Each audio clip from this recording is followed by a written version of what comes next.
Hello people, welcome back. It is your Data with Raja. In today's video, we're going to see one of the most important topics in data science. It is the business domain expertise. I know it is not taken in most of the YouTube videos and tutorials and institutions even, but I would provide you a technique to learn any sort of business domain in a shorter period of time comparatively. So let's do this business.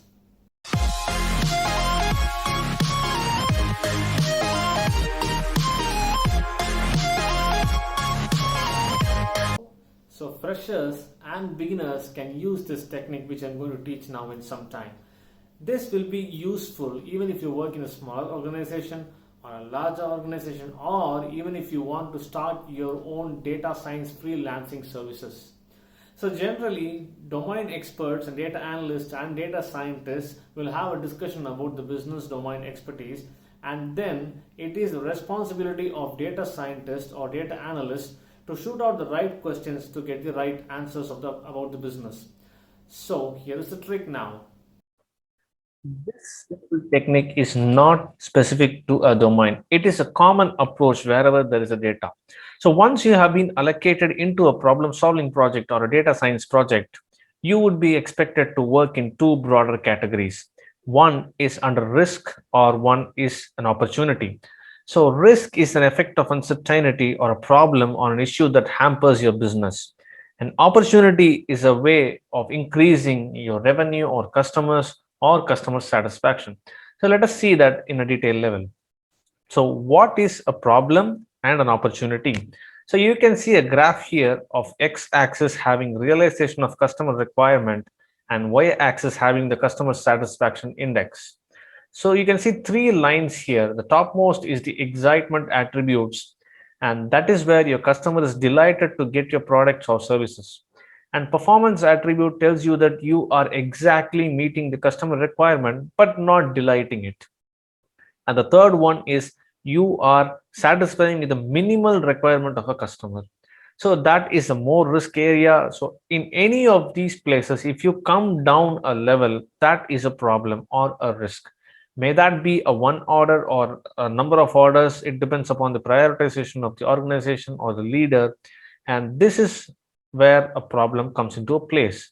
So here customers can be end customers or even your suppliers or the successive process owner or legal and regulatory bodies. So for example, in banking section or banking field, you have legal bodies and they have their own implications and compliances which they have to take it upon all the businesses running. So this is one example, but we'll see a detailed description of what is a problem statement. It is a proposal or a statement that defines a business risk.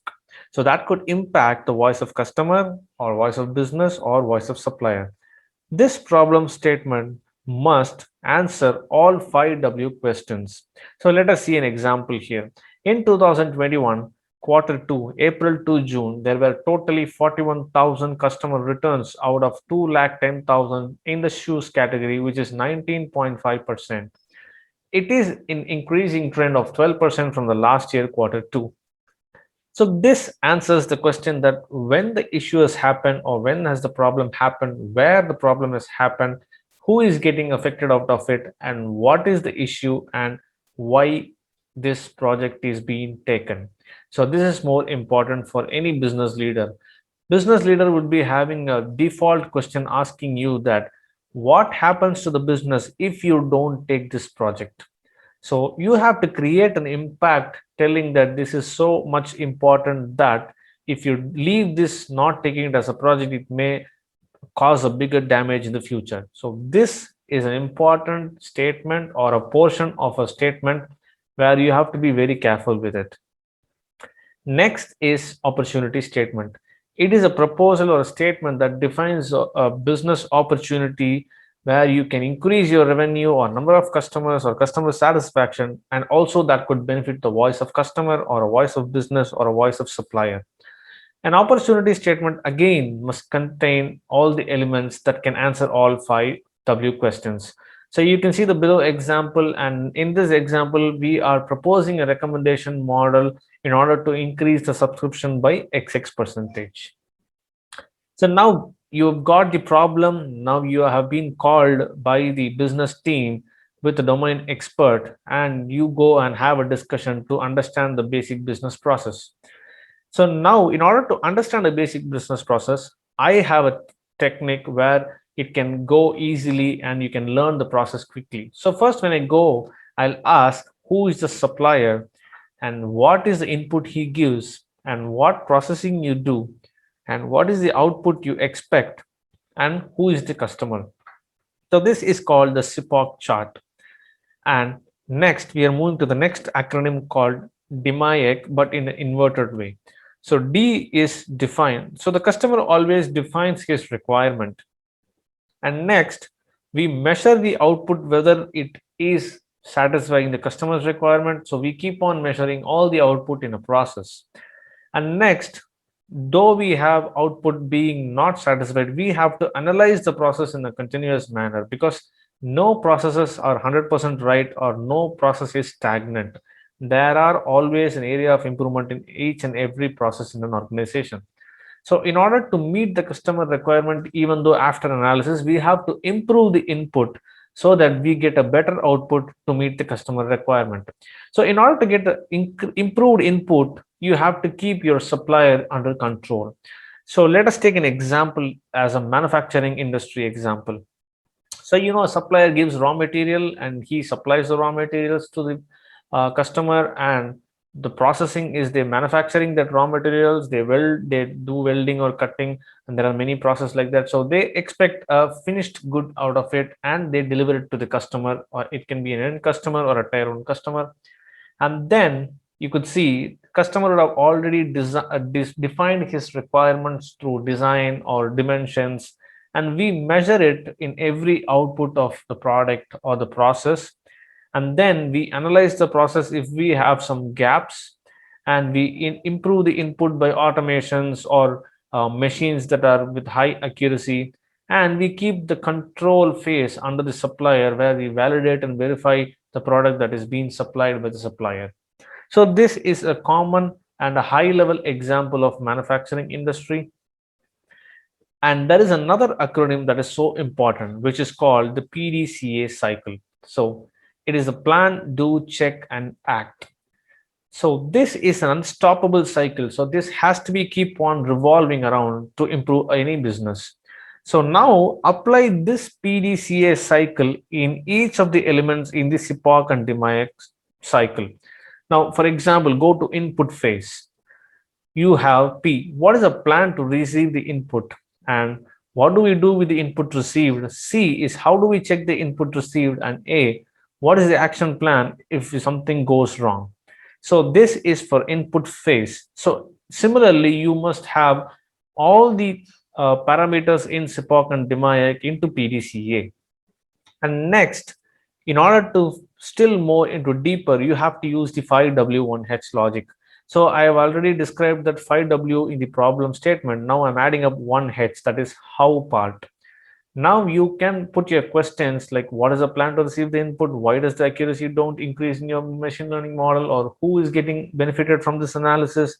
Where does this issue occur? When does this data get displayed to customer? So you have to use this 5W1H logic in SIPOC and inverted DMAIC and PDCA. So these are some of the techniques, of the basic techniques to learn any process. And this is the same technique you can implement while you learn the data measurement and data flow and data rules and data validation processes. For example, if you take a supplier process, you already know that they must be under control. So what data will keep them under control? So how it should be extracted and stored. For example, you may have a supplier code in order to identify a supplier. So how do you store it? How do you bring that code? Or how do you retrieve it whenever there is a problem? So all of these measurements and data flows must be learned in the same fashion which I showed you in the previous slides, and focus more on outcomes or outputs of the product and services and the customers. So this would provide you the business value or the value provided by the customer on the output or the product. Who are all the customers? Who are all the legal people? And how they value this business? Next, use an Excel template to have all these abbreviation in a cell and start noting it down whenever you connect with the domain expert and a product owner. So this technique can be used for a complete organization. So the previous example which I told you for manufacturing is for a complete organization, but you can drill down to even a smallest process in an organization. So this group of multiple SIPOC and DMAIC and PDCA constitutes to be a higher level business SIPOC, which I showed you in the previous slide. So these are the basic techniques to learn any such processes happening in any sort of business domain. If you are a consultant, or if you wanted to become a data science consultant and you can go and help many of the clients, you can learn this technique so that you don't need to sit and crack your head for more time on a single domain or a single process or a single field.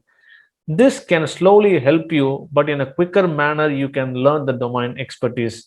This is comparatively better, and I have used this technique for whichever process I have gone and shared, and I've done so much of projects other than even data science. So this technique is so helpful.